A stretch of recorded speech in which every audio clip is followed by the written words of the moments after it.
camera setup because you all know how it works. You go back there, you come up there. There we go. That works a little more, almost. There. Now I'm waiting to see myself on the screen because you know how it works. Come up there. Oh. There we go. That works. Alrighty. Hello, everybody, and welcome back to Ours Trains. My name's Corey, and it's Sunday Runday number 37. And we don't have as much to talk about like last time because, you know, it was like the first Sunday Runday in a while. But I've got quite a few things to show you guys around the layout, which we'll get to in just a sec. And I'm sure everybody wants to know what's running. This is like the unofficial comeback of 611 because so many of you have been asking, oh, Corey, where's the Lionel 611? And, well, here it is. And here is the issue that was going on with it. I'll show you. So how it worked was that 611's, I don't know, I guess you call it coupler, whatever, was bent at a 90-degree angle, and every time it would go over like a switch or a bump, the coupler here would, like, you know, uncouple. Then 611 would go rocketing off without the turret in the cars. So my dad and I were able to bend, we had to bend it a little bit. It looks like an acute triangle or whatever, I don't know.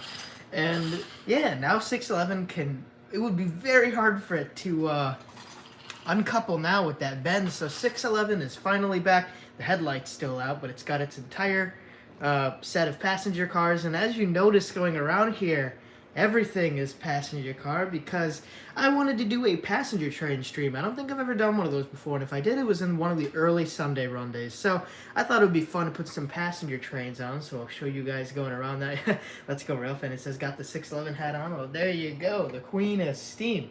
You know, it almost looks like it at that angle. But yeah, so I'll go show you guys some of the new things on the layout and check people in. So on the inner loop we have the famous the random New York Central train. I never named it. I'm just gonna say, hey, the Empire State Express. I mean, yeah, sure. I'm sure at one point in time I had a consist like this. We have the New York Central FT units, and they've got their set of passenger cars, which is also in the tunnel. Then we have our good old friend, our good old buddy, old pal Bob, sitting on top of the O'Grady's Tavern, which is actually covering the 2025, which has just a simple set of Lionel Lines passenger cars. I love these little things so much. They're so great. So then moving over here, we'll kind of go into some of the new stuff that's happened since last stream. So as you all remember, last stream, I'm sure I talked about the upper loop's problems. Well, we got it fixed, and we put the O-gauge track on. We took the O27 track off the temporary stuff, and we used the O27 to build the trolley loop, which I'll get to in just a sec. So anyways, on the tin plate uptown, well, this because, you know, it's a town that is quite literally up. It's like Littleville, which we will be running trains on Littleville today, so everyone don't worry. But on the uptown loop, we have my grandfather's 259E, or 259, pulling the Red Comet cars. The Red Comet, I still don't know when I'm going to be able to ever get that thing fixed because the unit is so strange. Like, it's broken, but it's like, it has the electrical board and all that, and, you know, the original Red Comet didn't have a made-in-China circuit board, so I have no clue how to fix that stuff. But anyways, I guess moving on here, as you can see, we have our trolley loop, and this is going to be a shared road. But I'm not going to have any cars on it, obviously, because the trolley would kick it off like it would boot the cars off going that fast. So it'll be a shared road, though, between the trolley and the trucks and cars that go in and out of the rail yard here. So how it'll work, though, is that we're going to have a sunken station. It's kind of like a subway almost. I'm not sure if we're going to do it here or here, but it'll be the platform right here. We'll have the escalator stairs going up and the old grimy subway wall in the back with the benches, and then we'll have the platform come up here so the trolley stops, lets the passengers off, and go back in. So I think it'd be a fun little idea with the sunken I don't know, platform. But I think I saw somebody comment about this earlier, and, well, yes, the crane is alive. I don't think I posted it on my YouTube channel, but we finally got the Gantry, not the Gantry crane, the Gantry crane, I think. Yeah, the Gantry crane. We got the crane working, and we got it all wired in with its remote and its own little box, so we'll be doing a little crane op session tonight. This thing was a nightmare because It's so hard to describe. We cut the wire, right, to feed it through because you can't take the wire apart from there or there. It's all soldered. So I cut it in the center without thinking. I was like, oh, now I have to match all these. So it was a long time, but we got the wires all in, and it'll be a lot of fun to run that thing later tonight. So the little culverts are ready to go into our Santa Fe truck over there. So that'll be a lot of fun. And coming around to the other side, there's our little trolley, which I don't think it's really going to work too well tonight, but we'll see. It'll probably only run like once or twice, so I'll have to put a little, what do you call that thing? The gang car? I don't know, that little orange fella. I keep forgetting the name every time. It's like the number 10 railroad gang car or something. I don't know. Post-war, lovely post-war, but we'll be running the little San Francisco trolley on the little trolley loop. And then over here, I know we all talked about this last stream of I was thinking, what do we put here? Was I gonna put a depot or whatever? But I decided to use my Plasticville station, and I actually really like it here because it kind of looks like, well, it actually is quite an important junction on the layout. So we have the main station over there, and then you have the Outer Loops mainline station, which is actually really cool. I like it a lot. So you have your storage track. We have the Bud cars ready to go tonight. Lovely old B&O MPC Bud cars. Then we got the little station, which makes for a cool little stop. And that's what you see so much. Like when you see big rail yards in anywhere, really, no matter the country or all that stuff, you'll always see like a station or depot or something right outside of it. So I know for my many friends who know the Mechanicville thing I'm working on, the Mechanicville D&H station was literally right outside the yard, just like this, and right next to an important junction. So I really like the station here. I think it's going to be a lot of fun. Railfan Roger says you should put the station inside of the Y. That's what I was thinking too, but then the so mind you. But as much as I want to put that there, the only reason I don't want to do that is just because it makes it very hard to build a platform on all three things, and I have to have a crossing, like a pedestrian crossing, and a parking lot over there and all that. So that, and I can't get a head-on view because, you know, I'd love to see the trains wrapping around the corner, but the big station would be right there. So I kind of like it here. I think it makes it look very, I don't know, photography, or I don't know, perfect for photos and all that. So yeah, anyways, that's pretty much what we've been working on since last stream. So the train store, we're gonna get some plaster today to try to do this mountain, but the train store was closed. But I did get a Pan Am train, 3 SD40-2s and a Crummy -8, so that was pretty fun. But yeah, anyways, that's that. I'll get back to my chair and call everybody in, but it'll be a lot of fun to run these trains tonight. And I was going to pack even more passenger trains on, but I wanted to show you guys how the crane works, so I need to have the industrial siding open for the little culverts there. So anyways, I missed a lot of messages. I'm sorry about that. Let me see how far back I can go in the chat. The first message I see here said Brendan's train saying hello. Well, hello, Brendan. We have it's always a debate between Burke and Berkshire and all that stuff. I'm just going to say Burke 736. He says, yes, it's the gang car. Alrighty, thank you very much. We got Davon, we got Trainer 97. Trainer, you were like here like the second I put the stream up, like a day ago. We have Railfan128. We have Owen says, gotta love that RDC set. Oh yeah, of course, I love those things so much.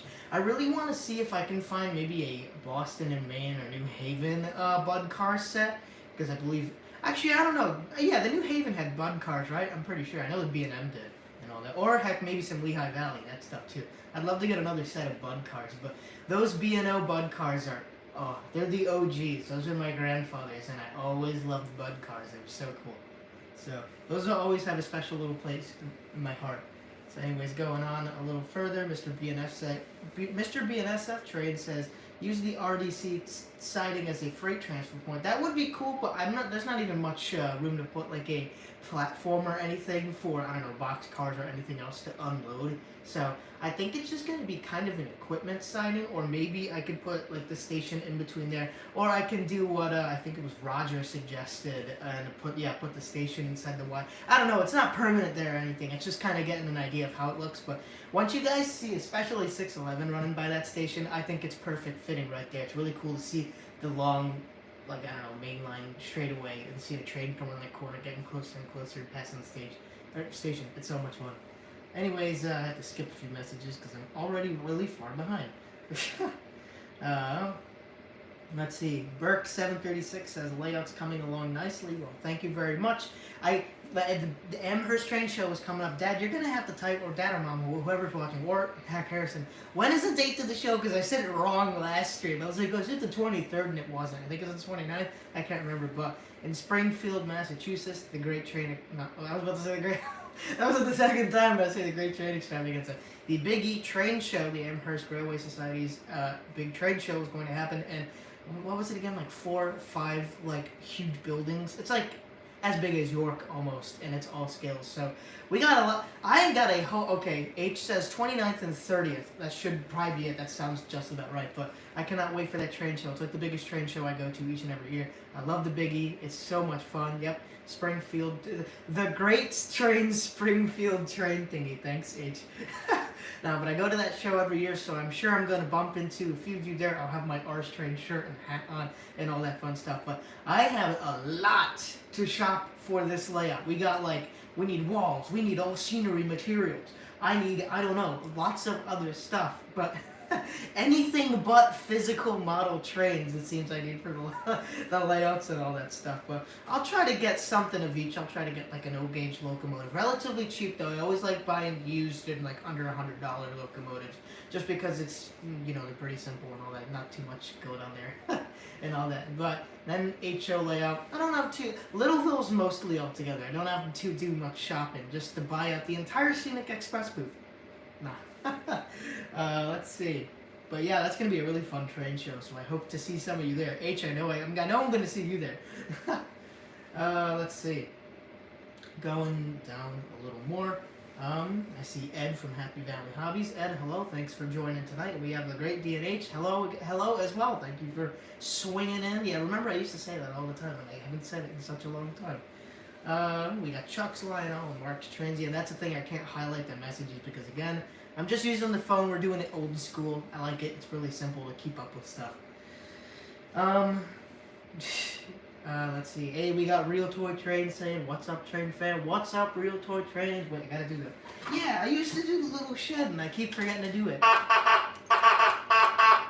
This is an old school Lionel accessory. This also, again, came off my grandfather's layout. You can see the wood it was actually attached to on the corner of the layout. I think he just cut it off instead of having to unscrew it. But hey, I'm always going to keep it on this wood. I'm never taking this off because it is a fun little piece. But I love that little... But that's the thing about the layout. A lot of it is new pieces, but there's some old things on here from previous layouts or just from the old days, I guess you could say. Let me see if I can point anything out. So the truck there, that's a pretty old truck, had that since I was a kid. These are relatively new buildings. Those, what do you call it? Those are old post-war Marx bridges, actually. A lot of the fast track came from old loops that used to be around the Christmas tree when I was a little kid. So you can kind of see just on this side how I've incorporated things. Let's see. Owen says, I have the Rail King Santa Fe. Oh yeah, Santa Fe did make it. Well, yeah, Santa Fe had RDCs. A lot of railroads had RDCs. That's what I'm starting to notice. We have GRP24 saying, hello, Corey. Hello, all. Hello, GRP24. Thank you for swinging in tonight. Wow. Oh my goodness, I got really far behind. I'm going to have to skip a little bit to get caught up.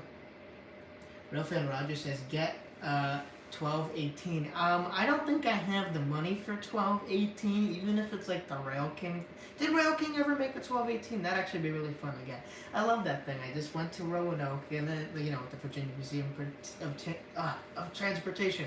And I walk right in and there it is right there. And it's like, what?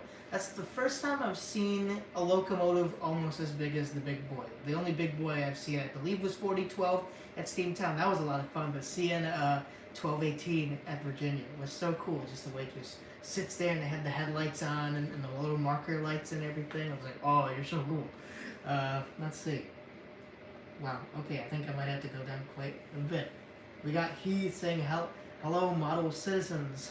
I don't know how to do it. I don't know how to say hello back. I can't be a model. I'd be like, that's pretty much all. Especially y'all know the Woodland Scenics model. Wait, let's see.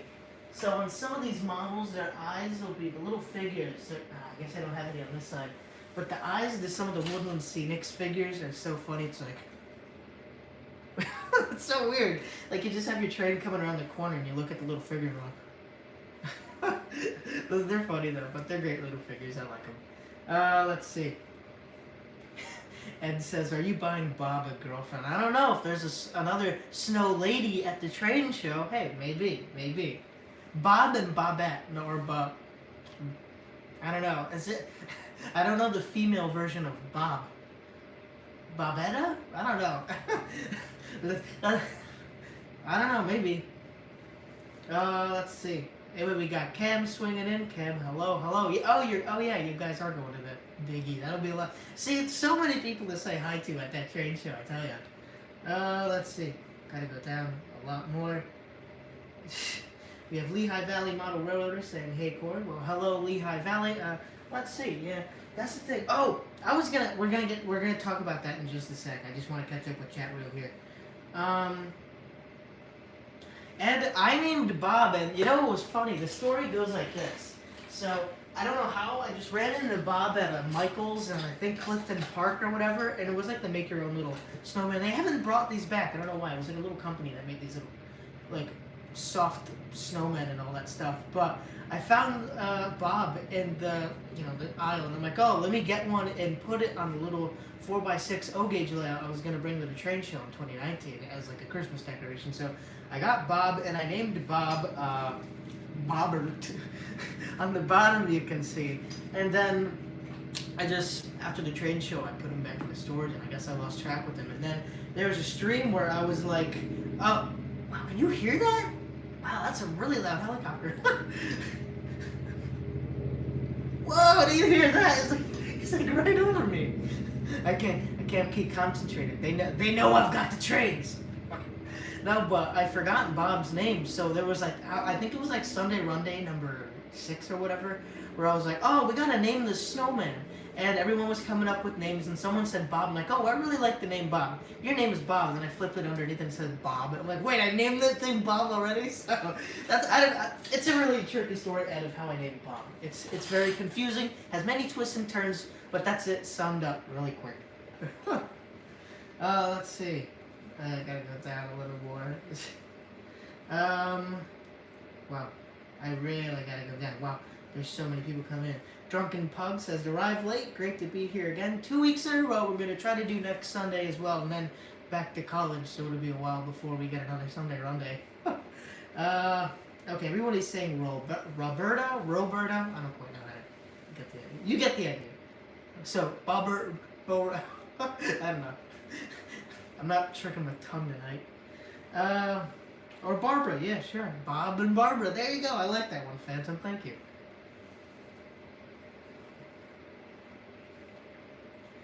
Yeah, I don't know if everybody else heard that helicopter. We have Connor Jackson saying hello. Hello, Connor. Thanks for swinging in. All right. I think I got it. I think I finally cut off the chat. Whew. It's like, I don't know. What's that one game? I don't know. It was a game where you had to read really, really fast. I can't remember the name of it. That's what this kind of feels like. But yeah, I think it's time I show you guys. Why don't we... oh, no, wait, nope. Before I lose track. So, one thing I really wanted to talk about tonight, and O-Gauge guys, I need your help. So, as we know, NPC diesels were very lightweight, and even ones today. So, Lionel then put, magnet traction kind of went out the window. Sadly, I love that stuff. It's so great, but as we know, NPC diesels all have rubber traction tires, especially these two here. They're pretty much the same thing, just different shells. And one question I gotta ask to the old timers here is, or just people experienced enough with these diesels, is when the rubber traction tires fall off, how do you put them back on? Because the thing is, I don't know if the Lehigh Valley was having traction tire issues. I don't think so, actually, but I remember it having some weird problem. But when the rubber traction tire does fall off, how do you put it back on, I guess? Because when I try to put the tire back on, the train can go around a loop for 2 or 3 times, and then it falls off again. So I don't know if I just get new ones, and then even then, how do I know they're going to stay on for a long time? Or, I don't know, because the thing is, I wouldn't necessarily want to glue them on, because, I don't know, what if the tire breaks in one spot, and the train's bumping up and down. Like, I don't know. It's very tough, and you can't really take it off and all that. So, Ed says the helicopter sounded like a locomotive. You don't know. I literally talk about this every day. I'm always like, oh, I wish I lived closer to tracks or something. I wouldn't, I wouldn't. I wouldn't mind if I even had like a 50-foot backyard, a 10-foot backyard, as long as I was right next to the tracks where I could look out the window and see a busy main line or a fun little short line railroad. I'd gladly be with it. So you all know I'm gonna shoot for when I try to get a house. I'm gonna shoot for something by the tracks as close as I can. Then we can do Sunday Runday live action. I could run the model trains here, then I can turn the camera, and then boom, there you go. It's an NS or whatever railroad is around in, I don't know, 20 years. But yeah, I know I'm gonna get most of us here who are still young. I know we all want houses by the tracks at this point. I don't think I've ever ran into any young train kid who's like, I don't feel like living by the track. I would love it. I'd put up my own little virtual railfan cam and everything. Oh, that'd be great. Let me see. Oh, where did Siri come? Nope. I don't like this technology. That kid that likes model trains says you need brand new traction tires. GRP says if it falls off, time for new fresh ones. Okay, so then in that case, where would I find traction tires? Like, let's say, the little 080, my little Penzi 080, I think it's 564, the one that comes in like the Penzi Flyer modern sets, that one's rubber traction tires falling off. So what do I do there? Do I just order tires for that one or something, and then the MPC diesels, I don't know if it's like specific or what. Like, I don't know if all MPC diesels have the same traction tires or what, or I don't know. It's very confusing, but yeah, I guess I do get new ones, but how do I, Burke says, traction tires are annoying, especially on steam locomotives, since you, oh no, you're right, oh, shoot, now I just realized, see, the diesels are nice and easy. Once it falls off, it's relatively easy to get off, because, there's no rods running from the suspension trucks, or from the trucks to the wheels and stuff, but yeah, you gotta deal with those rods. Okay, that's tricky. Thank you all for the help, though, but yeah. I got, Clyde says, worn traction tires, an excuse for new loco? You bet! Yeah, but those things can be really, really tricky. Chuck says living next to the tracks is okay, next to a crossing not so much. I wouldn't mind. I'd like to hear the horn. That's like my favorite part of the train.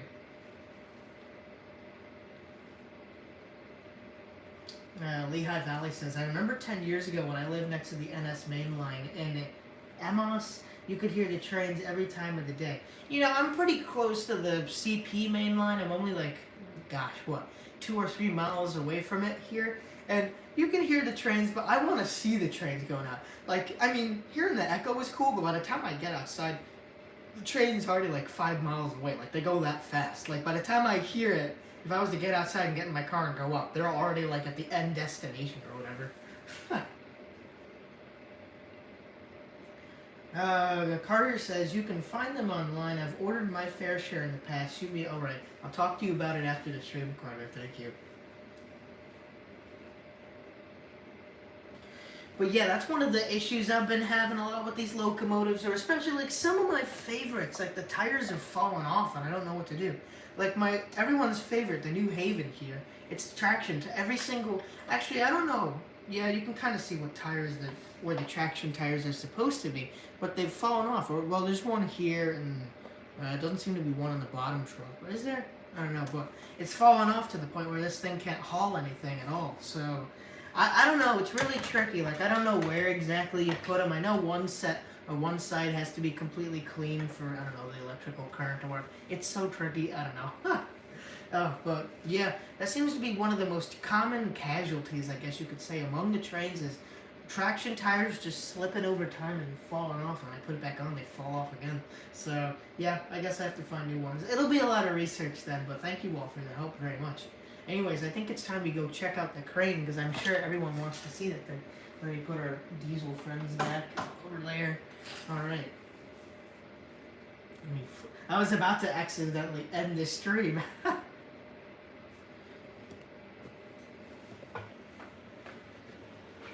Alright. So here's how the Gantry crane works. How we have it set up is that, well, actually first, I have to turn on our power strip, which is already on. So it runs off of this one transformer here, our little blue accessory transformer. And this is kind of, let me see if I can get the controls in the shot, just because I want you all to see how this works. Actually, I'm gonna get it close up. I'm sure you all understand how it works. So it's pretty simple. The crane has 3 controls, or 3 levers, one to go left and one to go right. The second control, you have to hold the directional lever, and then you can, and this is gonna be really loud, so you're not gonna hear me, but you can raise or lower the hook/magnet on the end, since this is a magnetic crane.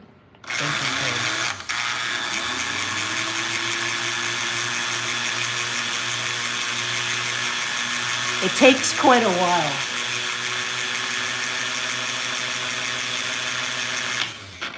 So now I'm going to want to get it into position. We turn the magnet on, and we raise.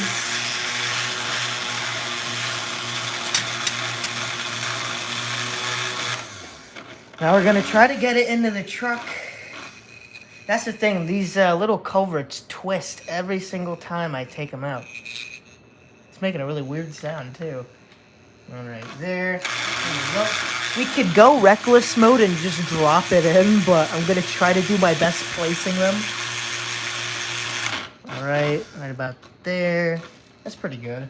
So we put it in, and I'm gonna try to put something on the back here so it rolls every time, because I don't want them just sitting flat. Let me put a little rail tie underneath. There we go. Now it's gonna roll back every time. Perfect. There, just like that. So let's fetch the next one.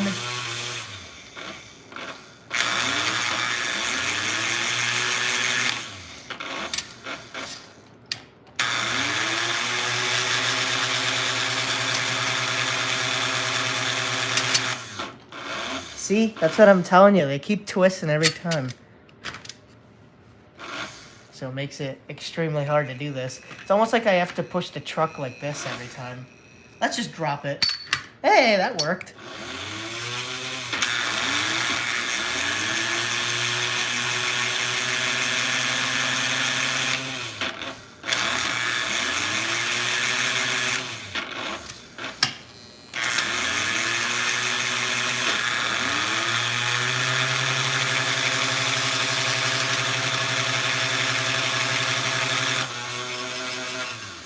Oh no, looks like I ran out of room. But yeah, you guys get an idea how it works. It's pretty tricky because the cars come around on a corner here.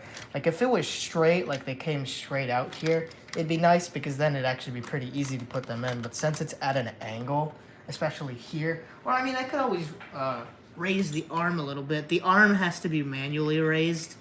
So I'm gonna put it no higher than that, because then it starts to look a little unrealistic. There we go. That might do me a little better. No. The controls are very tricky.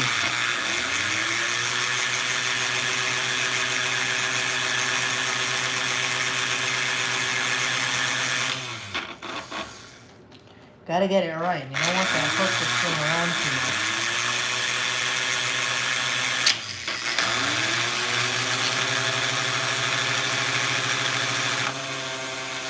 much. All right, I'm gonna get this. Just watch. Okay, maybe not. Come on.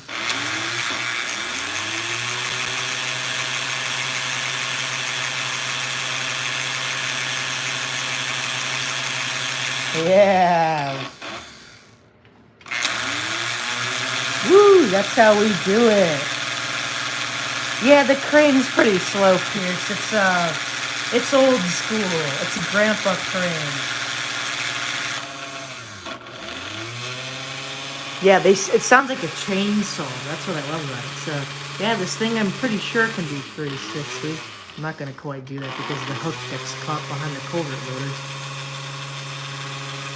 Yeah, it is cranky. That's funny.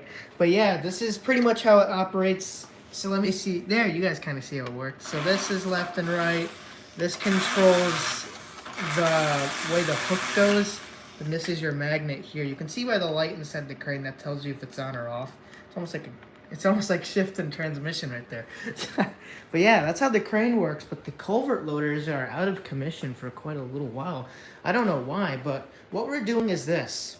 Yeah, really, I could have a future in heavy crane operation. Bugs, hello.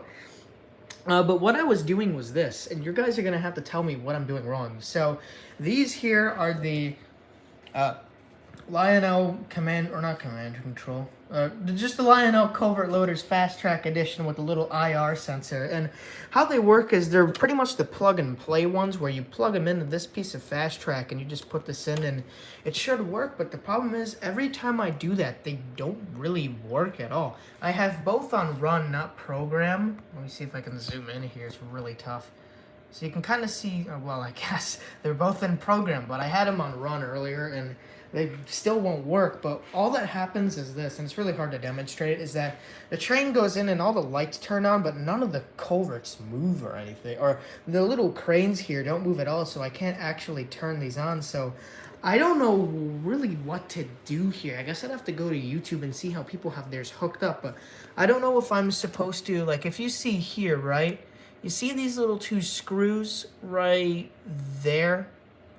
I don't know if those things are supposed to have wires that run to the transformer or what, because these things will get power, but they won't actually work right. So I think that might be what I actually have to do, but I don't know. It's really confusing. Let me see, actually, if I can just show you guys.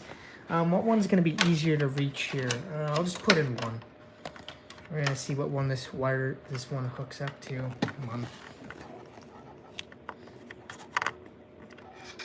Yeah, I got it right. No, there isn't Lehigh Valley. That's the thing I kind of don't like about these. There is no button to turn it on and off, so the second a train goes in front of it, it will go off. There's no, like, option to have it off so a train can go through or whatnot. So, I'm going to go quickly turn this track on so you guys can see what's up. I believe it's this. So, as you can... Okay, I guess it's the other one. But... how I remember it working is this. Or let me push the train out of the way. So, train goes back, right? And those lights are always going to blink like that. I mean, it looks industrial, but the thing is, you know, it doesn't go off. And then the second a train, come on, you're really tough to move. I'm not going to walk all the way back to put it in front. Just the only thing that happens is the light goes off. I guess it goes on and off there, but you know, when a train should go in front of it, it should automatically start unloading culverts, and it doesn't. So I don't know if I have anything wired. I know I don't remember. I wasn't able to get this one to work, but I know this guy worked, and I can't remember how I had it wired. So I don't know if anybody here knows if I have to run wires to those little screws there, kind of like on the back of a transformer or an accessory or something. We have to run the red and black wire to it. I don't know if I have to do that. Maybe I do, maybe I don't, but I don't know what the issue is. It's really odd. I just remember plugging them into the track and they work like that. But I think Ed said maybe they don't have enough power, and that could be right. Like maybe I need to run a transformer wire to it or something, or maybe just look underneath to see if there's anything, but I can't remember having to do that. I just remember plug it into the track and it worked just like that. So I really don't know what the issue is there. It's very bizarre. Let me put those wires out of the way for a little diesel to move back and forth. So yeah, I do not know what the issue is there. I know many people don't have the culvert loader, and not many people have the fast track culvert loader with the IR sensor. So, or I mean, I think they always had them, but I don't know. It's tough. No, the post-war ones definitely did not have IR sensor. But yeah, that's kind of a few things that have been bugging me. It's the culvert loader and those traction tires are always really hard to work with. And the crane was giving me such a bad time earlier until we were able to wire it right. So, Old Ohio Angler says, I have no experience with those accessories, but the run program switch makes me think they need to be controlled from a TMCC remote. Yeah, that's what I'm thinking too, maybe, but I specifically got those not for TMCC. I just wanted a version that turns on when a train goes in front of it. I don't care about having to turn it on through a remote and all that stuff. I find that very hard to work with, actually. Or even though I'm not much into the, TMCC stuff, but it's very tough. I don't quite know what to do there. So probably after the stream, I'm going to try to figure that out and see, because that's all we need to get working. Once we get that working, the addition is pretty much fully operational, and we just need to work out a few kinks in the track and some electrical stuff that needs better improvement. But otherwise, and that would be a lot of fun too. I'm sure you guys would love to see that, like the crane taking on and off the culverts and the culvert loaders loading and unloading the gondolas. That would look so cool, but I don't know how to work around that, so it's really tough. Let's see. Lehigh Valley says, I think the run program switches for command control. I think you program an address and operate it via cab 1 or cab 2. Well, that is very difficult then, because I do not have TMCC running on the addition at all. So, yeah, because I remember I never hooked them up to TMCC or anything. And I just remember, boom, turning it on, right? And just plug it in, and it was working like that. So I was like, oh yeah, once I put both in, just have them connected to a siding or something. So when I turn that siding on, they go on, and it worked fine like that. So, I don't know. I really don't know.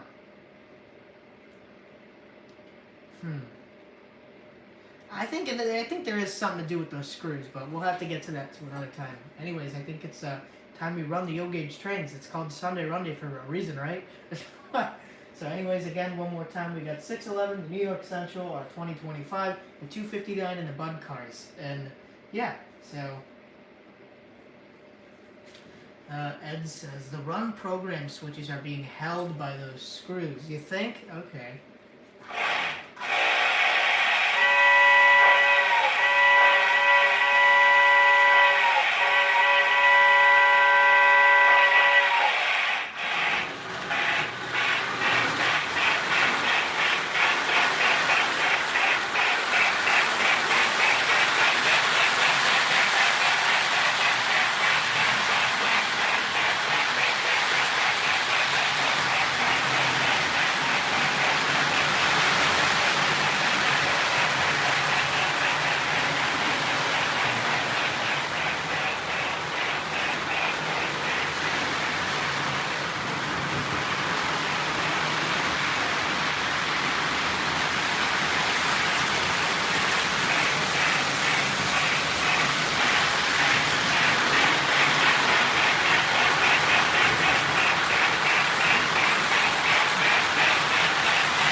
Thank you, Wayne. You got to see it heading fast. It's a lot of fun.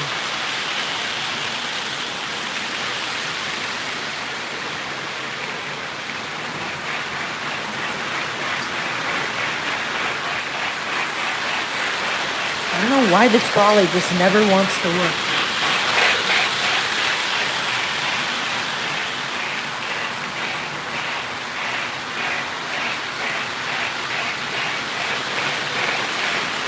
I'm telling you, the trolley hates me. See, it just can't flip right anymore.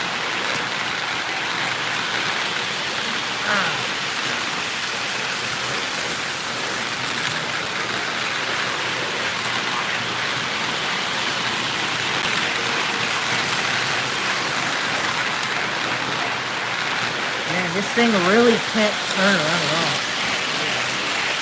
And it just stopped.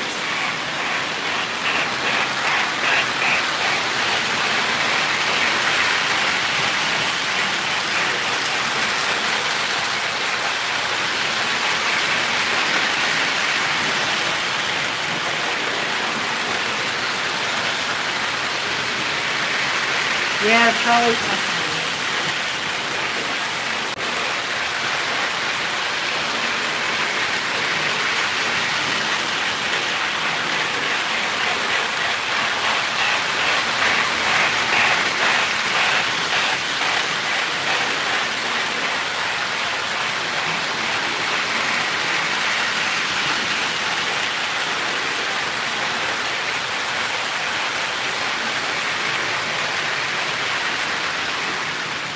Oh my god, the gang car, no! Oh, it has like no juice. Yeah.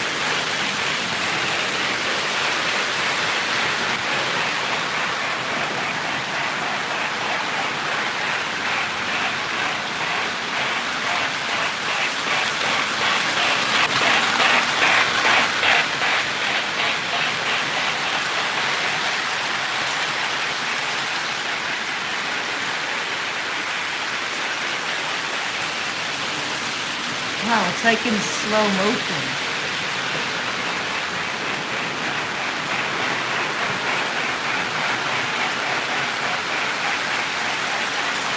Wow.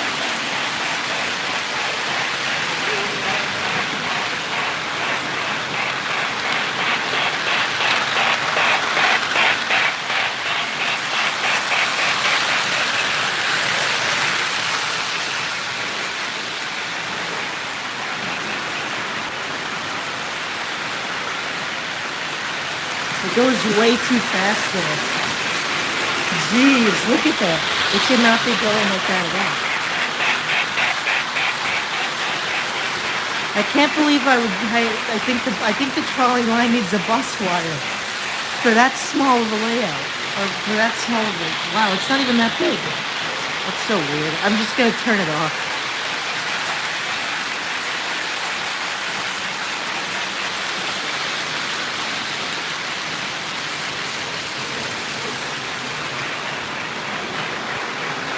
All right, it's 1953.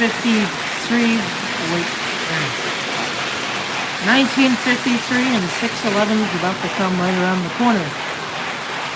Actually, no, these didn't exist back then.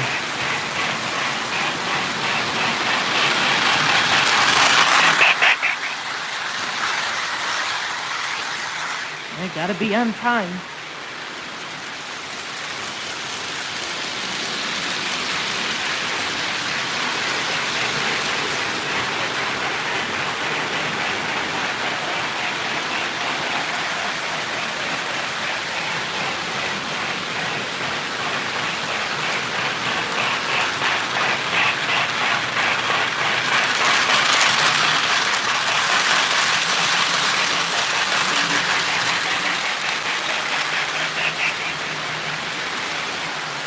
Yeah, that was good right there.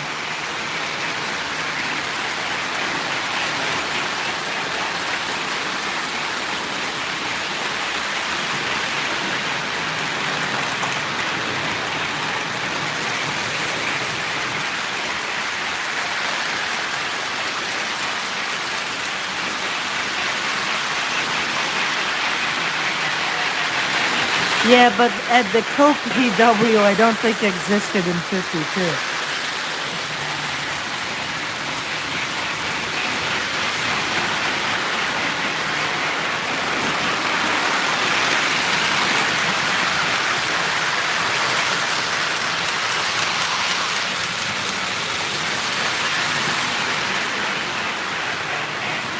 Yeah, the little electric trolley railroad got shut down pretty fast. Oh yeah, and there's the little R's Trains caboose cart. Made by the lovely Carter. Trade Slow Production.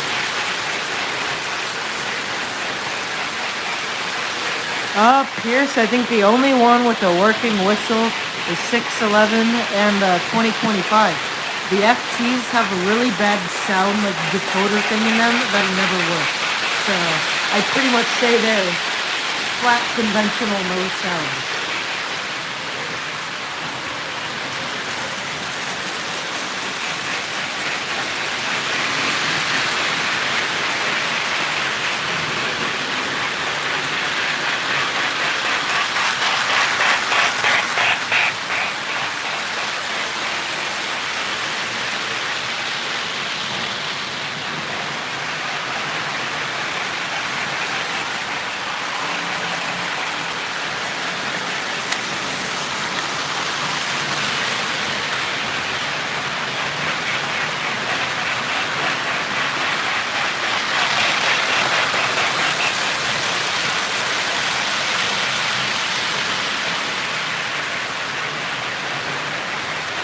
Alright, now while 611 is doing that, we can get the bud cars out.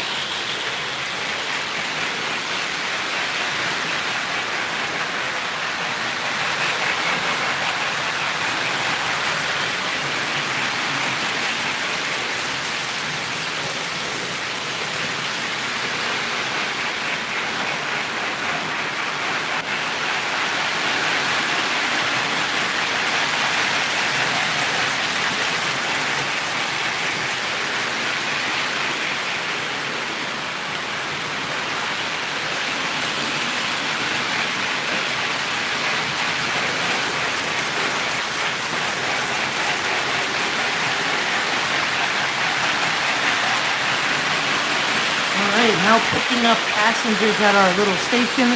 Our bud car will attempt to do something to it. Oh yeah, that looks cool.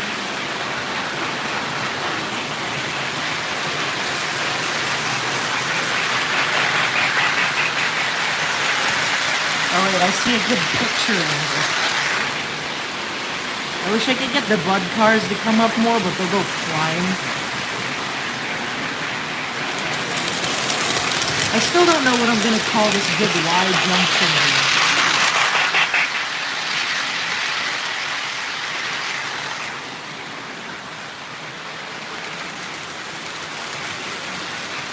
Oh, good idea, Harrison. I like that. Alright, that means I gotta get this steam engine down. Alright, I'm up for a challenge.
Alright, so now comes the tough job.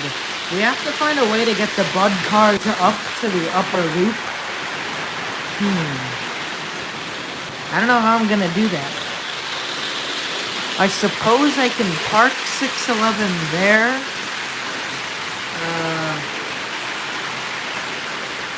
Shoot, I don't know how to do this one. I think our little switcher here doesn't help. But I'm not gonna take it off because I want this to be like a realistic railroad operation. Yeah, I think I'm gonna back 611 up. That'll be the first thing I do. We're gonna get it to go way back here.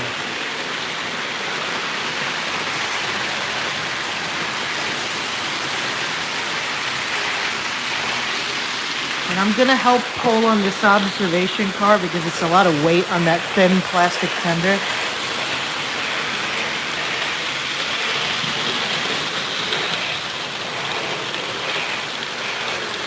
All right.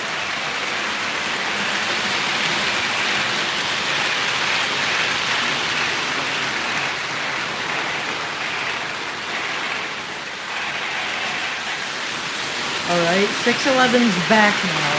So what I'm gonna do is run the bud cars out to the main line.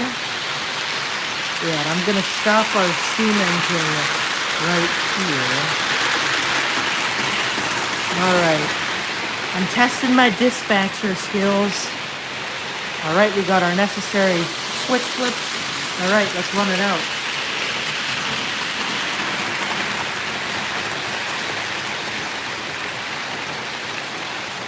Alright, flip that to a green.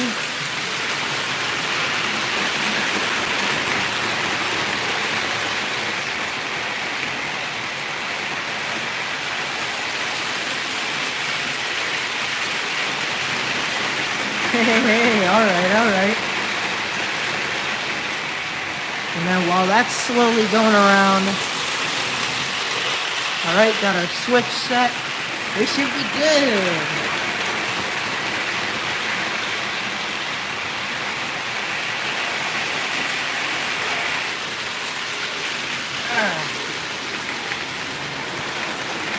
Let's go. See you later, Wayne. Oh no, we lost a bud car.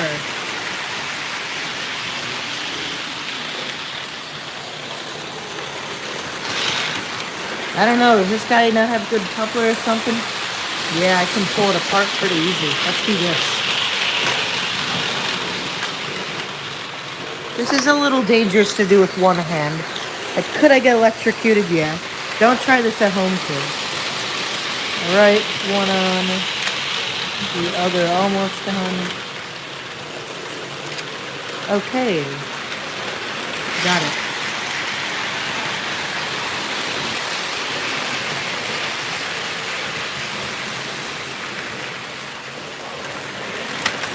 There we go.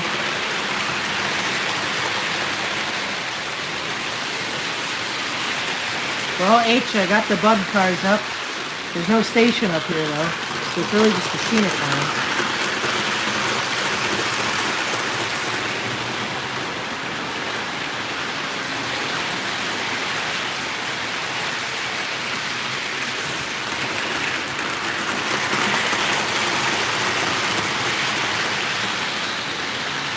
Alright, let's go. Nothing's impossible on the big O layout.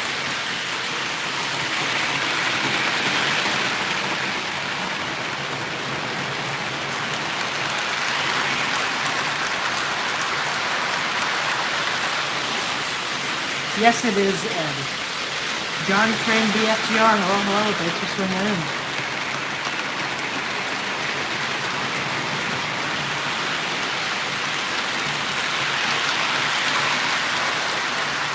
Alright, see you later, Maggie. Thanks for swinging in.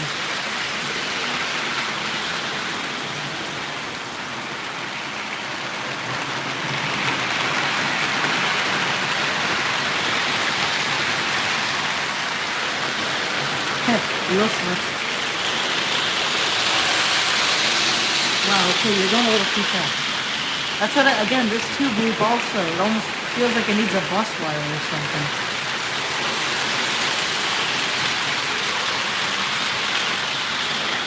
Oh yeah, here's train meter.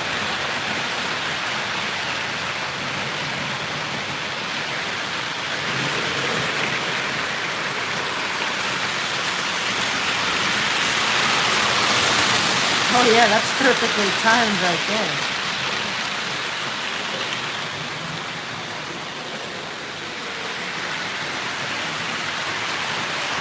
Dave, hello, how you doing tonight? The classic R's Trains angle, probably my favorite layout angle right here.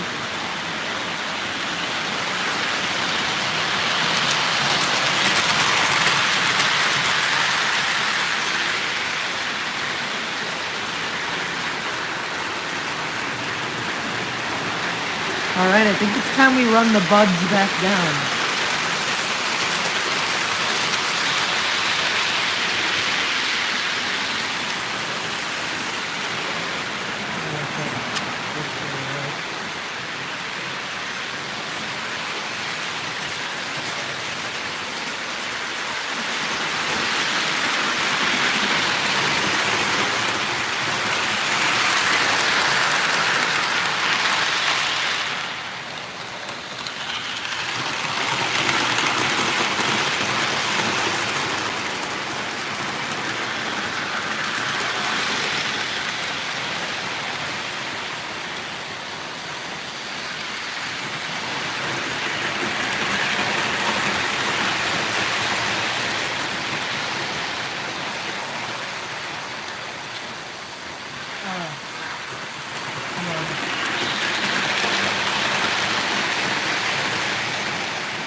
You know, I think I earned my I think I earned a dispatching certificate for doing all this.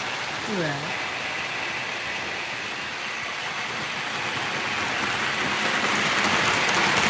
Oh yeah, dude, skill. It takes skill to run this thing, I gotta say.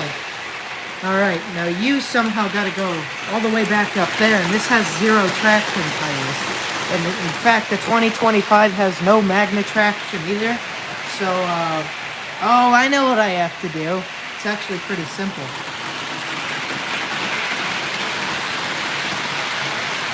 It's this. So we have to bring our passenger load up here. I'm gonna uncouple it at the switch. Oh, there goes the crossing. All right, we're uncoupled. Now our steam engine can go forward. We flip this, and we gotta let him go back. So I'm gonna turn the tube trim off for a sec. So now what I have to do is do this. I have to get the seaboard out. I have to get him around to this side where he can take the cars and push them up, because that has magnet traction and it's much stronger than the 2025.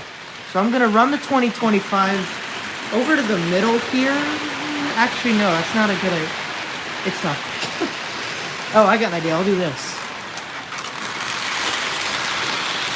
So we're gonna have him come over.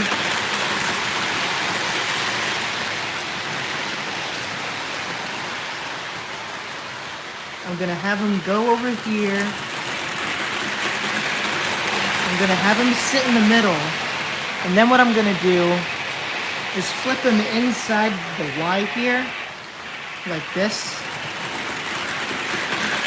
And I'm gonna have it push up as far as I can, right there. Power on. Flip this closed, boom.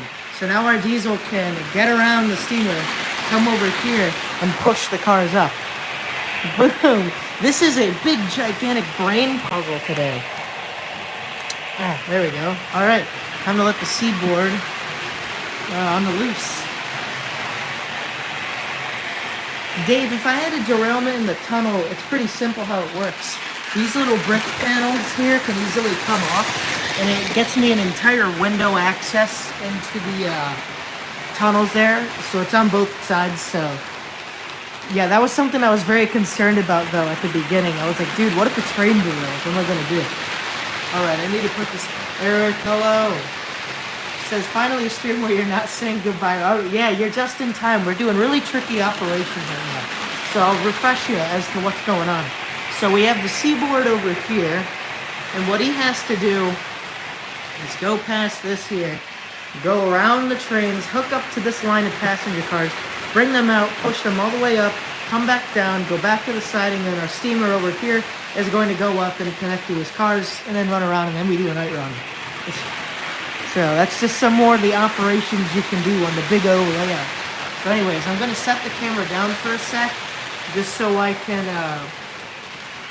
focus here, because I don't want a train wreck. I really don't.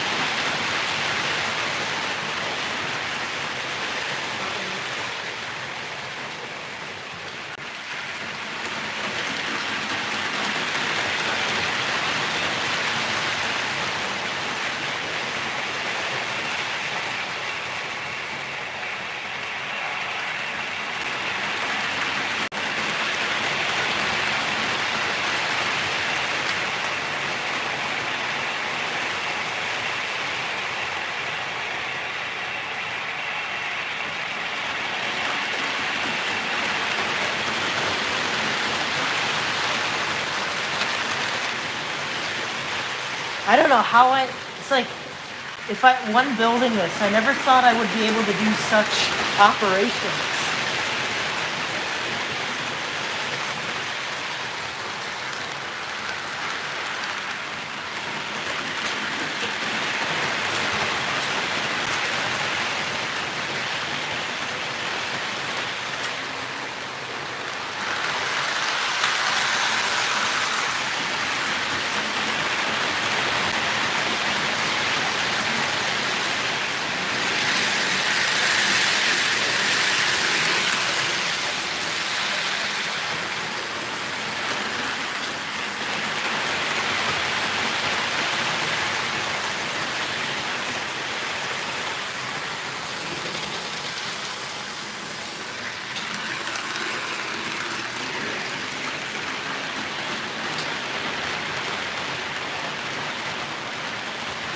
And boom, it's as smooth as that.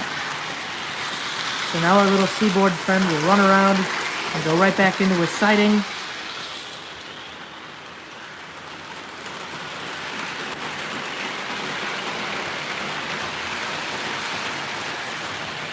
Oh no, I shut the addition off.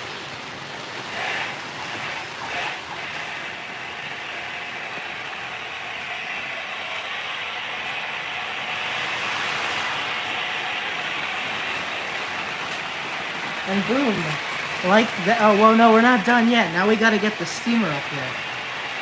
All right, so I'm going to put the camera over here and we can get it turning around at the Y.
There we go. Everything's back to normal. That just shows you how much you can do on the gauge layout. I gotta get 611 pushing. I think it's time we do a night run. I don't know about y'all.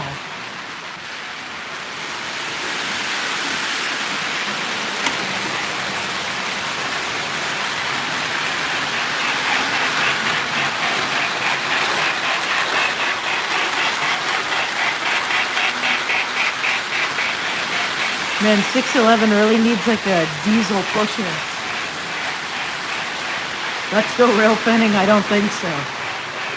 See, these things only cost like $100, so if I make a wreck by accident or something, it's not too expensive, but if I do that with the real life trains, I'm pretty screwed.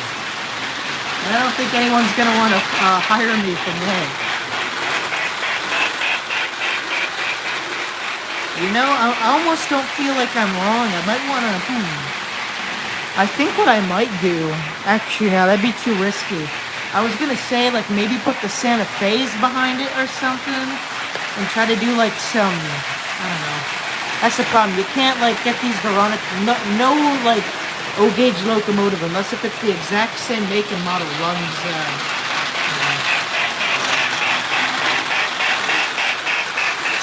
And it's already having a hard time pulling these 5 passenger cars.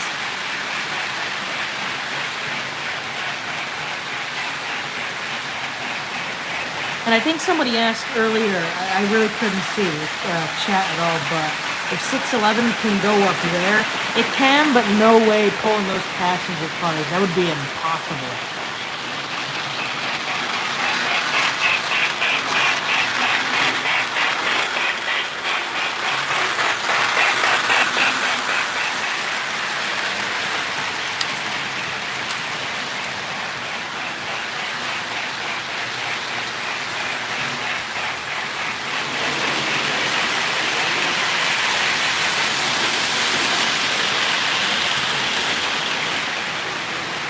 Thank you, Dave. Yeah, we'll get to the night run in just a sec. I really want 611 to do this right here.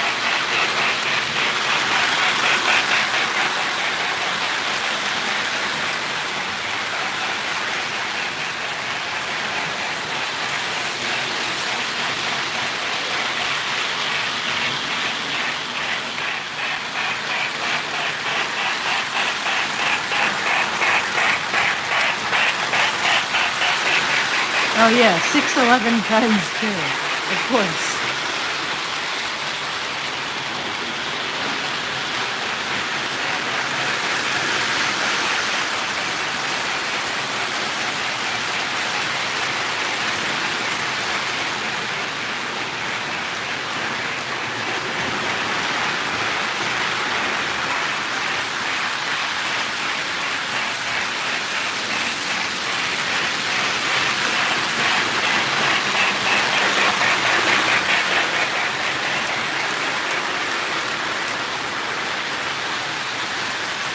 Alright, I think we can get the night run lights on now. Come on.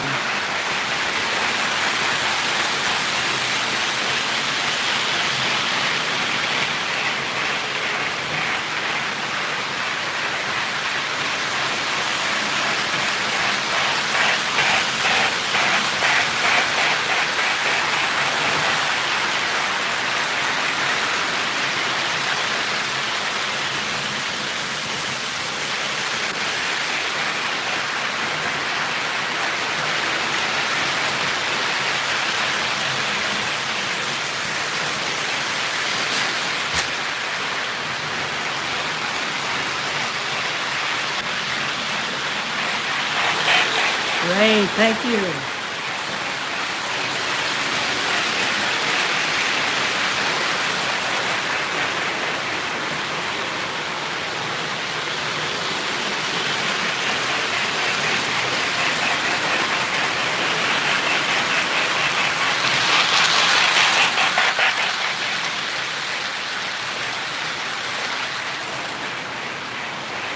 I'll get the GE sign in a sec, Dad.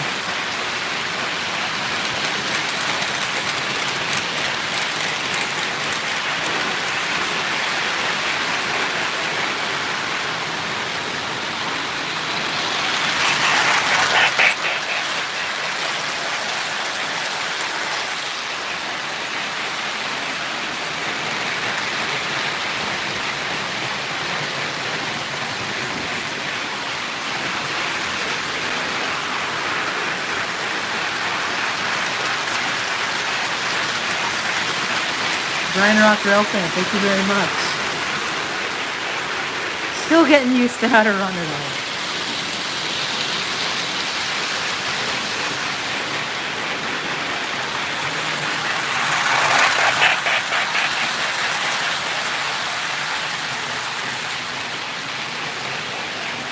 That light effect it makes on the station is so cool.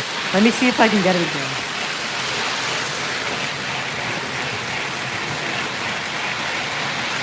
So watch the passenger car lights when the train goes by.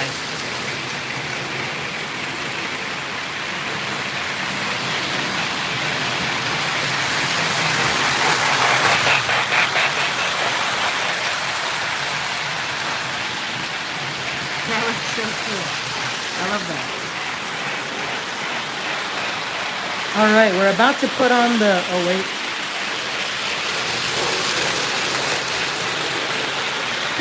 We're gonna put on an accessory that I've been talking about for a long time, but I never got it wired. Everyone knows the tragic tale of my GE sign, where it worked for a second and then it stopped. Well, folks, I'm proud to announce to you that today, GE lights on.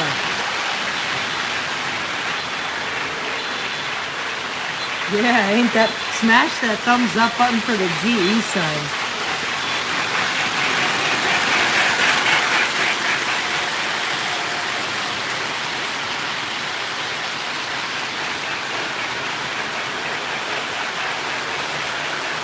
Yeah, that's exactly what I was thinking, Steven. It looks so much like a Polar Express effect.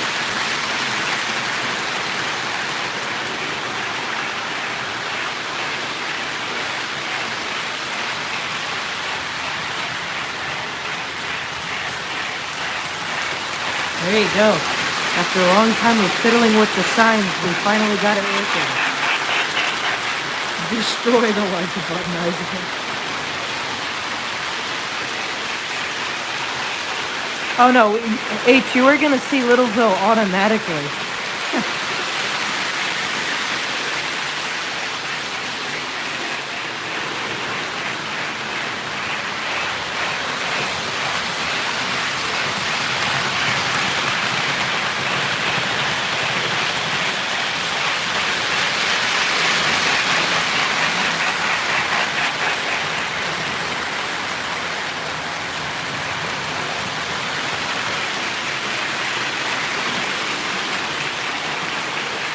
I don't know why, that looks really cool, the lights of the switches.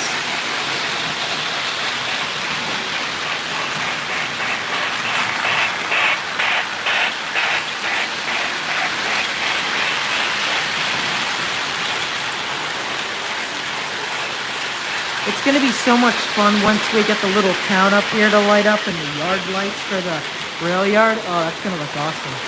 And a little station light here, yeah. And I'm going to try to get these signals in at some point. They're not going to be automatic. They're going to be manually controlled, so I can turn them red and green whenever I want.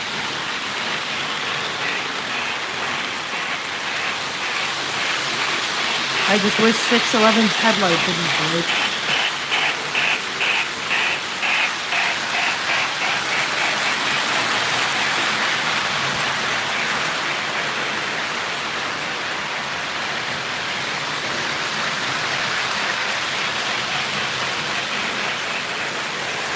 Almost feels like watching those, like a security camera of a building.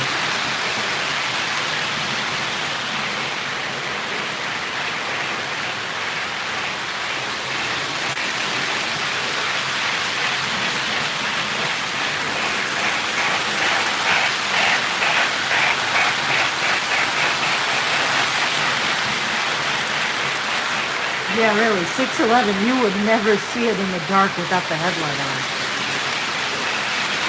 I mean, hey, the Neo Central is kind of stealthy, too. I mean, every locomotive I have on right now is black.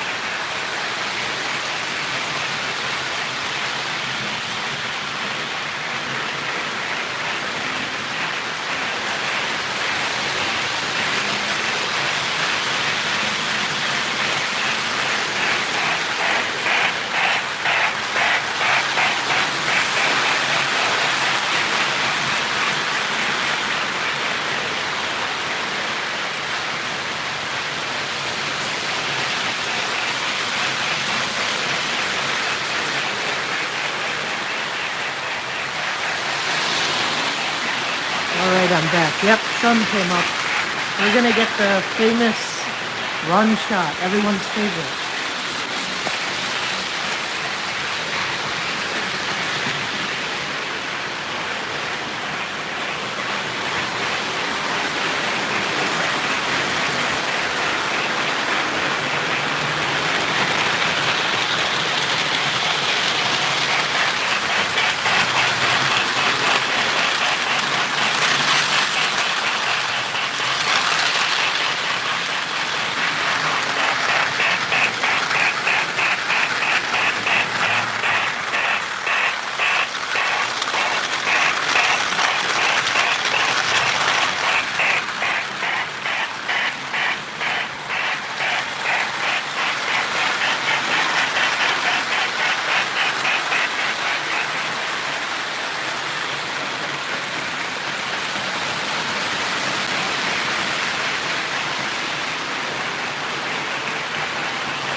can see the little, I think the Powhatan Arrow sign at the very back of the observation point. I'll try to get it again in just a sec.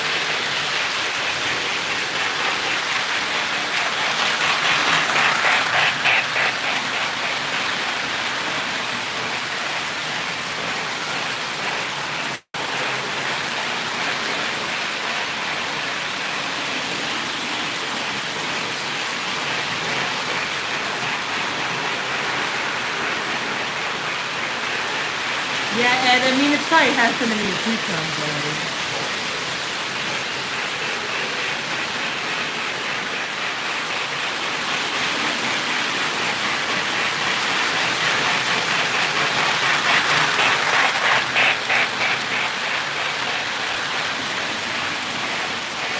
I really wish I could get a ground view here, but the stick I have is too short. I can't reach the bottom. Like, this is as tall as it gets. The perfectly wrong height.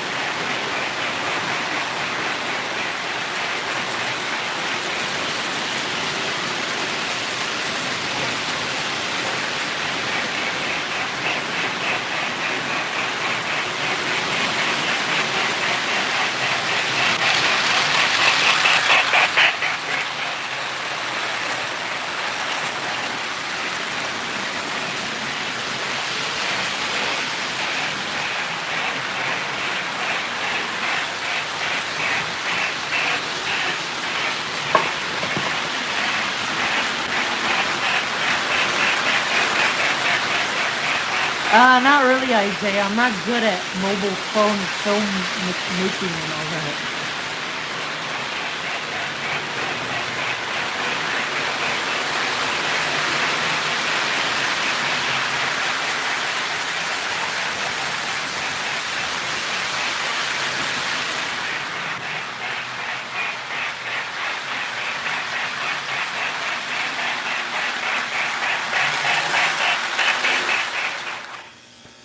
We'll get the little whistle show. That's the way to always run the Great Runday.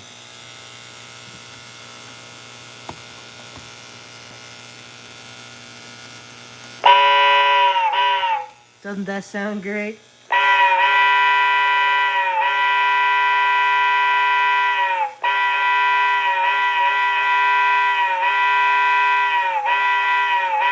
You can't really quill it too much, but good night, Chuck.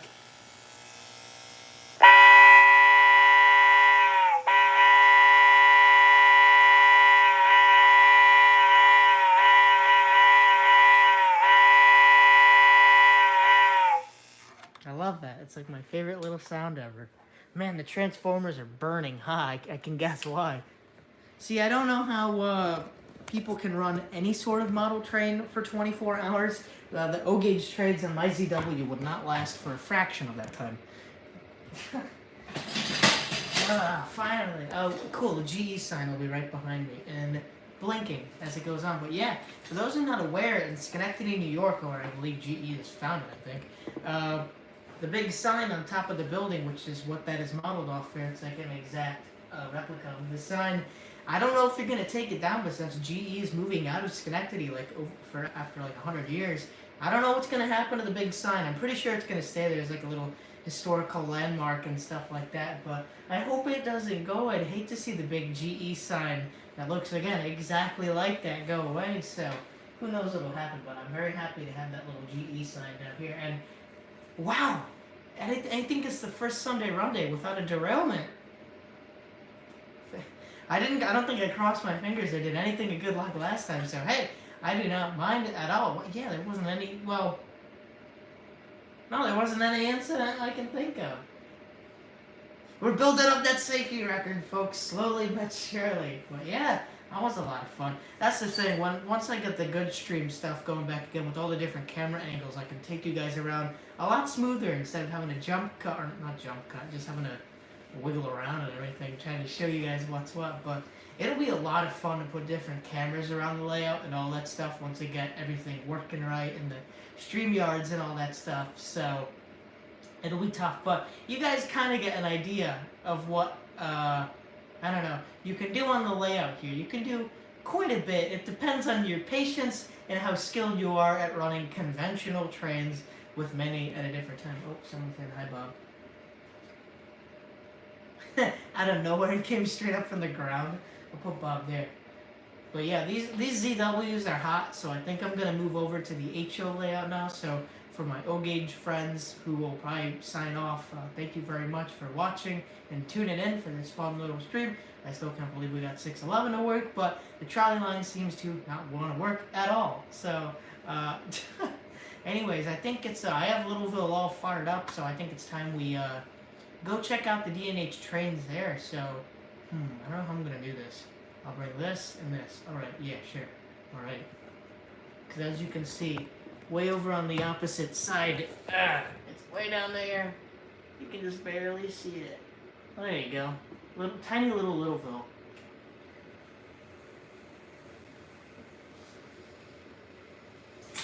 That's better. Alright. So for Littleville tonight, I can only run 4-axle trains because anything 6-axle or more will not want to go over the joints. So yeah, this is the first time I've run Littleville, I guess, publicly for you guys to see since the GTE. Alright, so first starting up, yeah, the talc train, there you go, H. So first starting up, we have 2313, or U23B. Let's turn it on. Wait, well, let's get this guy going, sure. Alright, so our RS3, I don't know why it has a 5 on. We'll be coming around the tunnel. So our little did I just say RS3? Our RS365018 is pulling a short, I guess, talc train. Just of a few hoppers. This is a local train, and slowly but surely it builds up enough cars to eventually reach probably about 30 to 40 over this branch line. And since my good caboose is out of service, I have to use the transfer caboose, but it still works. So anyways, let's fire up the U23B. Select locomotive 2313, boom.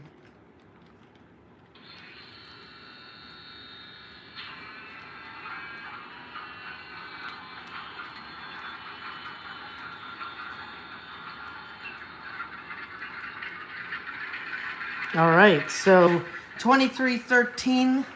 Oh wait, I see a comment. Joe says, Corey, where do you buy your D&H engines from? I'm looking for some D&H power for my layout. So a lot of the D&H stuff I've gotten is eBay and hobby stores, probably like 50-50. So, if, like most of the locomotives over there, let's see, you were train show, so I guess you could kind of count that as hobby store. That was from a friend. That was from eBay. That was from a train store. That was from eBay. Yes, that was from my parents. That was from a friend. That was from a friend. Train store, eBay. Were you eBay? I can't remember. Train store, Sharks were eBay. So it's really 50-50. Like train shows / train stores and all that. It's really tough. So anyways, 2313 is pulling a manifest train, and it will be departing after getting its, I don't know, its orders from the Littleville Freight Office. So anyways, let's get this train moving. Oh, slipped on the bell there.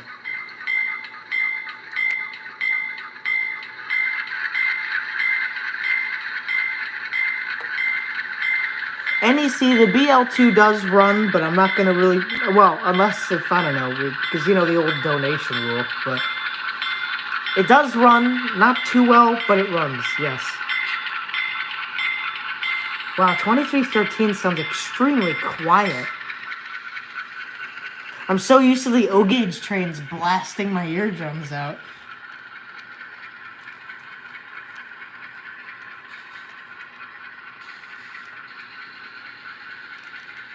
And then it's always like it's like a guest star on a talk show, like how they sit on the couch. Our guest star sitting at the engine shed is 4110.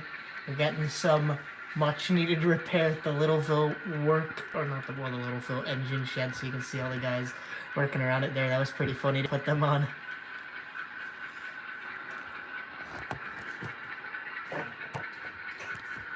And let me see if I can get the backdrop to work.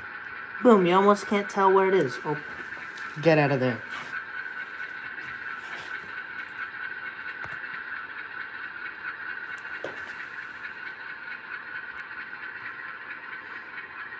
Randall, I don't know what you mean by the full throttle feature, so I have no clue.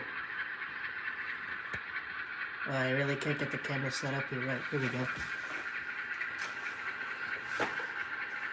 NEC says it's cool. I've been trying to find a BL2 for myself, but they're kind of rare. Yeah, mine I believe is Proto 1000, so I don't believe those are very common. So, but yeah, I can never find a BL2.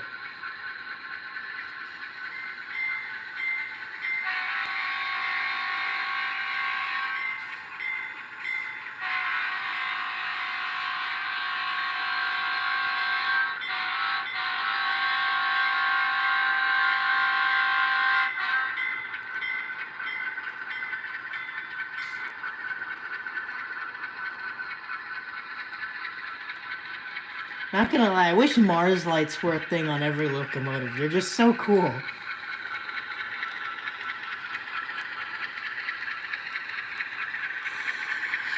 Perfect meat.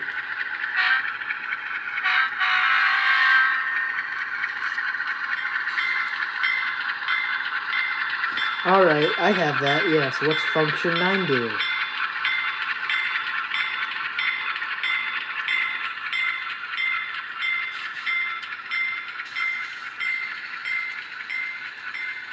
Yeah, NEC, mine is number 56, and that was on the Saratoga North Creek. And as much as I want to paint it, I'm not going to repaint it. I like the Bangor and Aroostook colors on it. Honors its heritage. Thank you, DB Tech. Really? Okay. I guess I will run the BL2 then if they're that rare.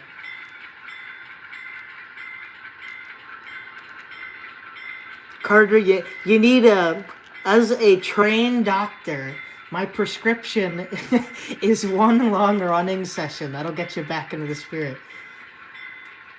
Let's see if I can get the 5018 coming around here. Yeah, just the BNA. I almost said, or the BAR. I almost said the BNA there.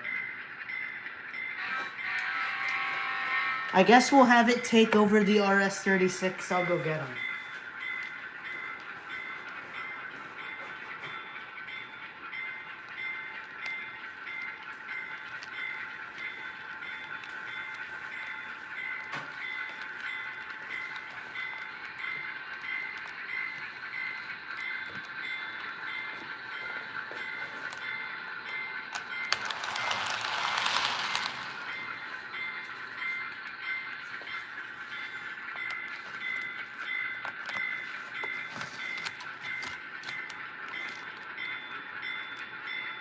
Well, I guess it's now a Bangor and Aroostook talc train or whatever type of rock you like or mineral or whatever. All right, let's see. Alrighty, thank you, Ray. Thanks for swinging in, my friend.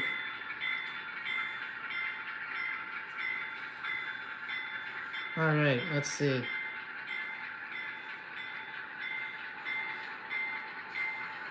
There you go. All right now, little guy. It's still not moving. There we go. So sadly, it has no sound. But it still looks pretty dang nice.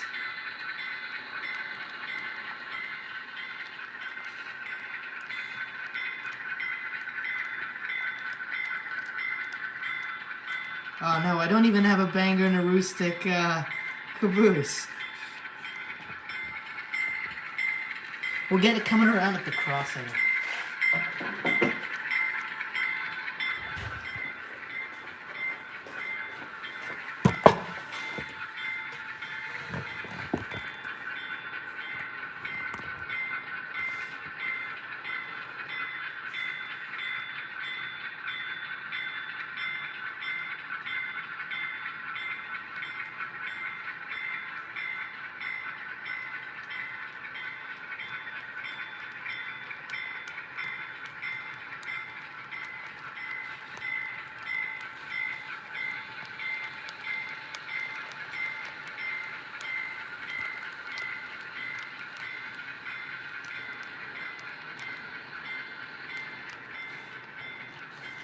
Roger, yes. Littleville, in all caps. Littleville.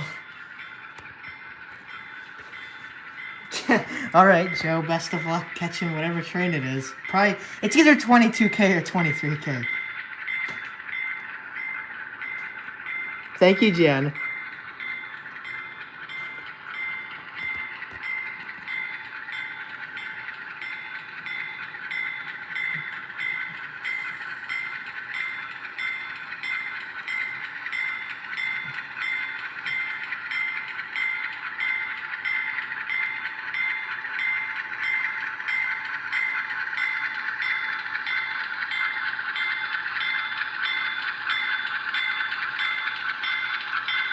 Yeah, same here. I have no clue when the Housatonic runs, especially VTR or any of those railroads out there.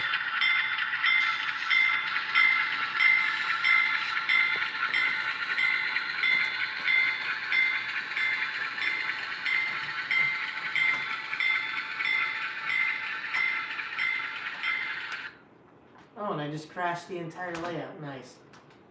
Ah, dang it. Our little our little banger and heuristic friend derailed, and I tried to put it back on. It immediately stops. Now it's got the reverse headlight on. What's going on? Oh, how I wish this thing had a startup sequence. Oh yeah, that's actually a really pretty picture. Let me put the headlight on.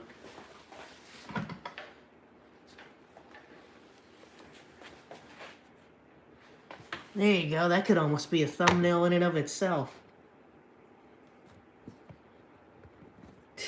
Littleville changes to banger and heuristic? What's going on?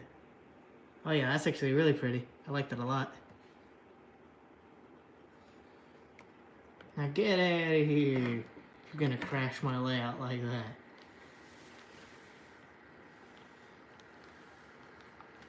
Thank you, Heartland Trains. Let's see, 2313, let's fire them back up. Get over here. I didn't tell you to shut off.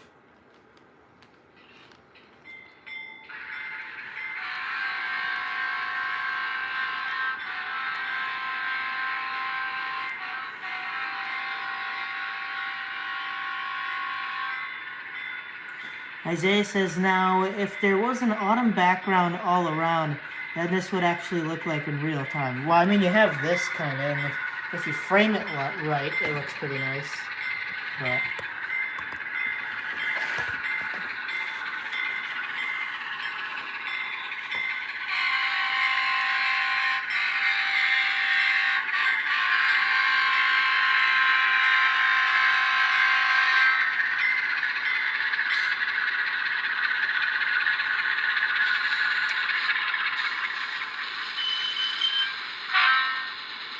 all right.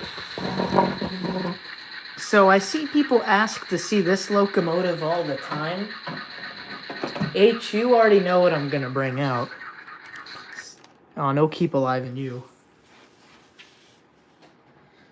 So for Christmas, I got this little guy. Well, it's actually a big guy here. Let's put him on without crashing the layout. Boom. Pan Am 7635, a C30, it's not C30, a C40-8. Listen to this thing.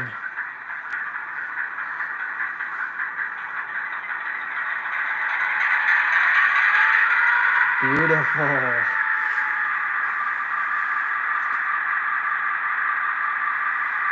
Harlan Trains, that is an Alco RS3, specifically Delaware and Hudson 4110.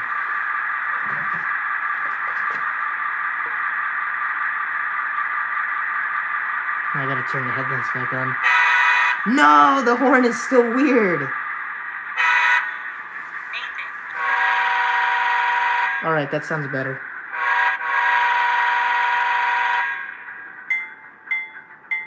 Why did it shut off?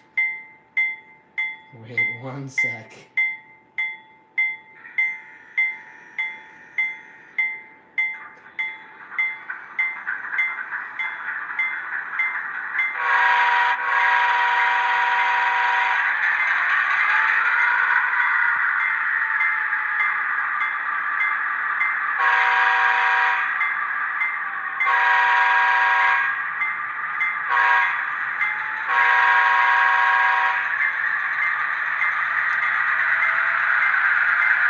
You know, this would almost look like a Pan Am train if the coal hopper wasn't there. So now the problem why I can't really run this guy too well is because he's going to derail going over the joiners, because during the transportation somewhere of Littleville coming back from the train show to here, the joiners, as you can see, are just not smooth at all. So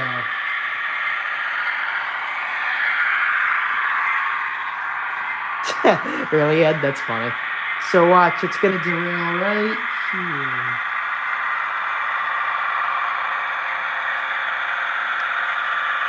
Oh, well, I guess it didn't derail that time, but... Carter, what do you mean? I've been good all year round.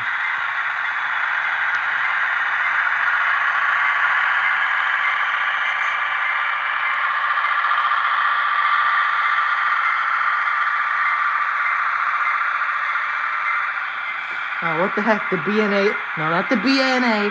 The BAR died again. Why 56? Why?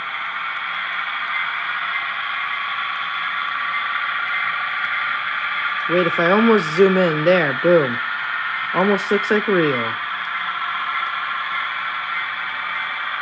Ed, what are you wishing on me here? No derailments, no.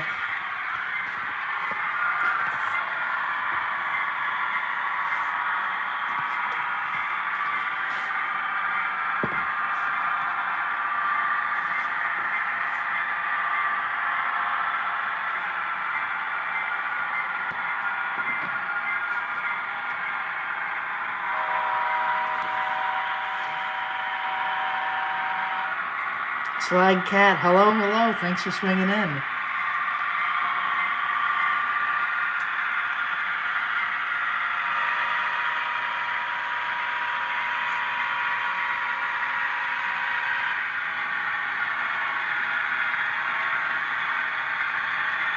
Great DNH, no it wasn't. That wasn't the one I got. I think I got mine from like Train World or something. But it is... Oh, I think it derailed. No! What? It's like going all weird Phantom mode right now. I don't understand what's going on.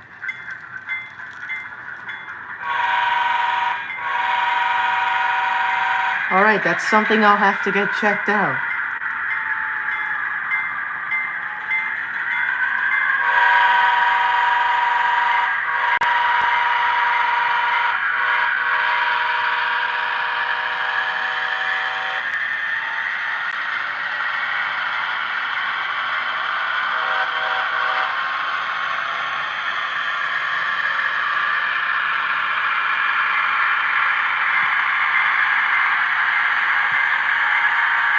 CGC, hello, thanks for swinging in.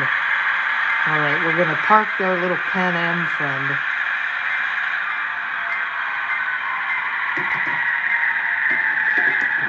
The train Ghostbusters.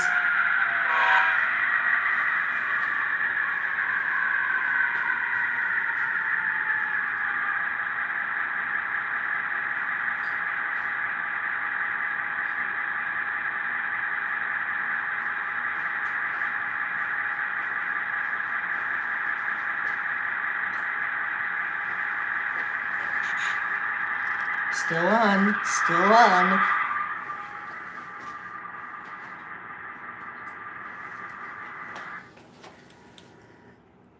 Did you hear it almost restarting over there?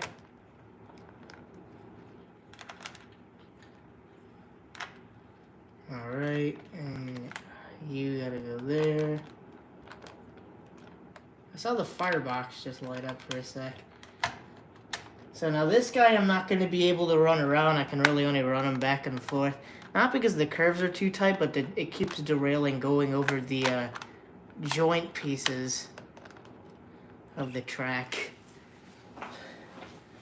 Alright, so here it is, ladies and gentlemen.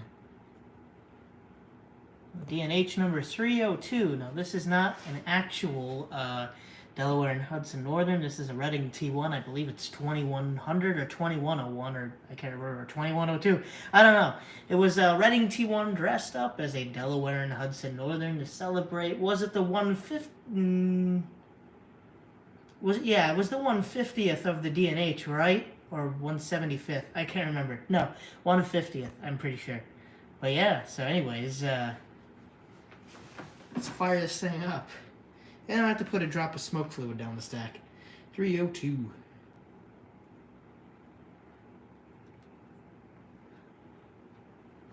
Did I not program this thing?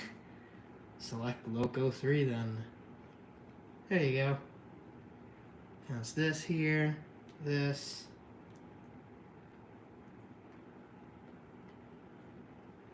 I'm pressing every button. Oh boy, I accidentally pressed every command. 3, 4, 5, 6, 7, 8, not 9? Shift 12?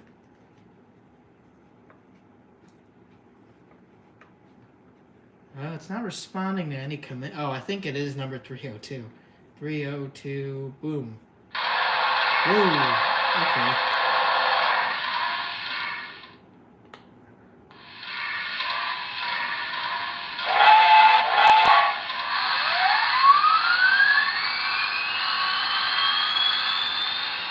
Yay, fake D&H engine. Alright, let me go get a drop of smoke fluid.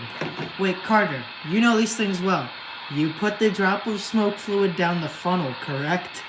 Because I'm not screwing this thing up.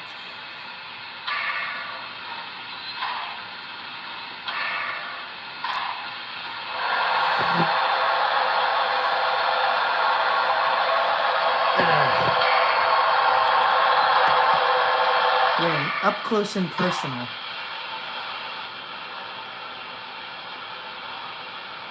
I'm still waiting to know if I drop smoke fluid down the funnel. Because I'm not risking breaking this beautiful locomotive.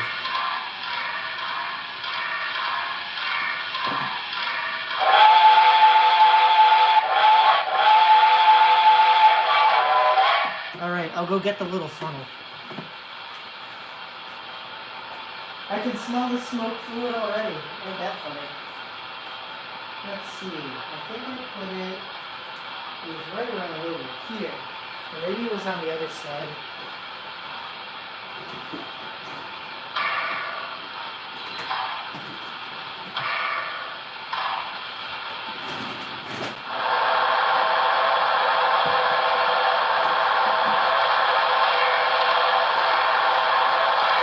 So while I search through the box, I'll tell y'all a little about this locomotive, especially on Littleville. So how it works is that this thing can run around on the layout, but the problem is, again, these joiner pieces, they are not smooth at all. So every time the locomotive goes over it, it seems the pilots or maybe just the main driver wheels always want to derail over it. So I'm never quite sure what the issue is with any of that stuff or anything. So anyways, about this thing. So as I said earlier, this is a Delaware and Hudson Northern 1/6. Alright, we got our funnel. Boom. Looks like a great yeah. It's a big Western steamer. It's a little American.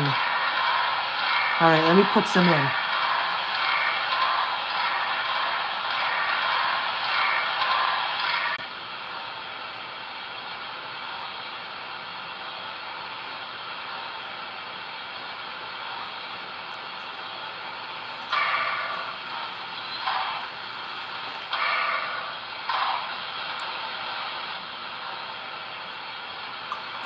Alright, 3 drops. Look at this funny little thing. We'll give it just a minute. Anyways, let me go over this thing.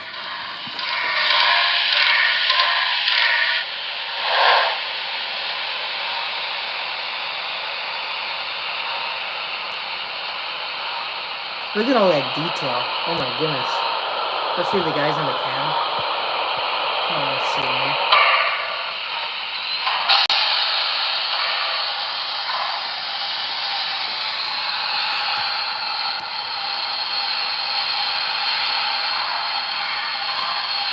And I don't think I'm ever gonna find an actual K62 under $1,000. Alright, let's take this out. I think we're pretty good. Oh, yeah! We're talking now. This is gonna be fun.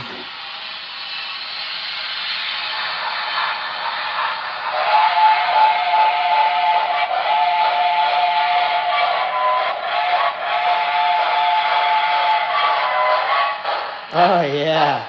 Woo! Yeah, brass DNHK 62. Good luck finding one. Especially DCC sound. That's the ones I'm looking for.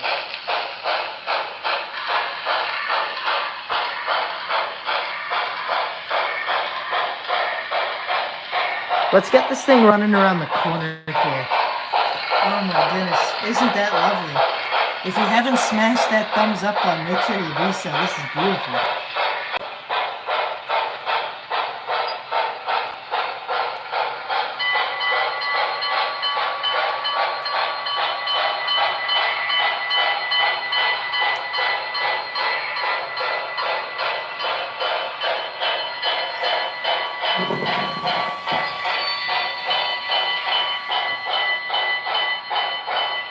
Alright.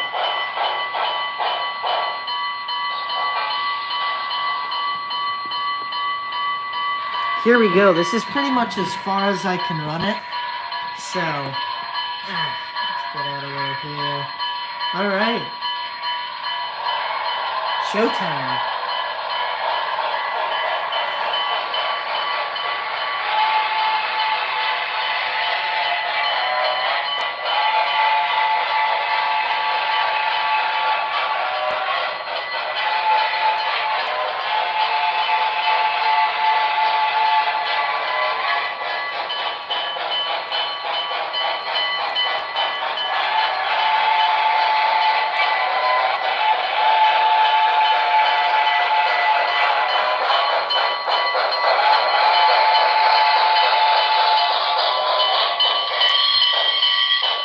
Yeah, I can't have it go through the tunnel. Oh, look at that smoke coming out.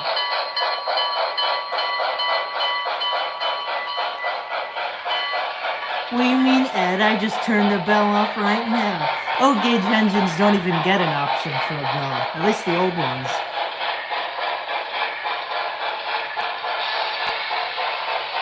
Alright, I'm gonna run it by a little faster this time. And I'm gonna try an exact head-on. Right about there. Actually, come on, go back a little further.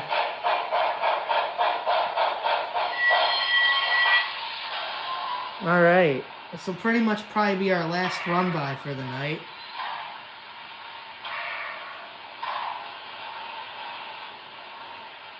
Yeah, a steam engine without smoke just doesn't feel like it at all.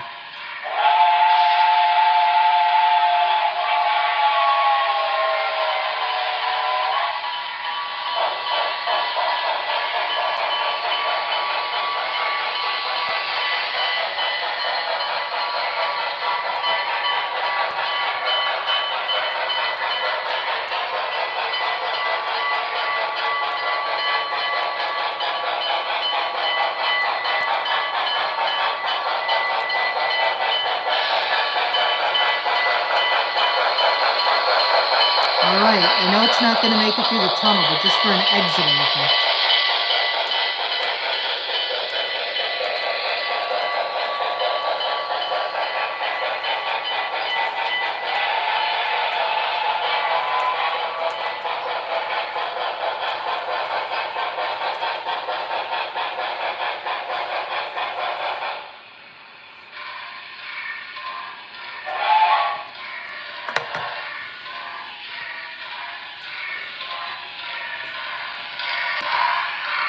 So see, that's the reason I can't run it through. Every time, it always just finds a way to derail on me. Oh, but ain't she a beauty, though? Oh.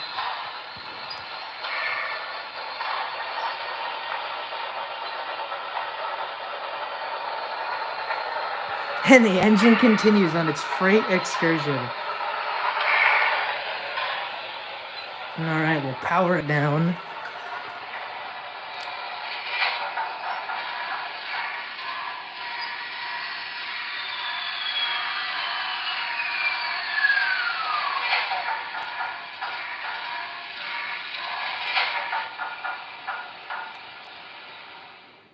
Wait, that's not that's just the mute button.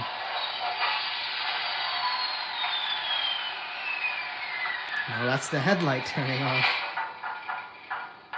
Okay, I guess it turned off somewhere in there.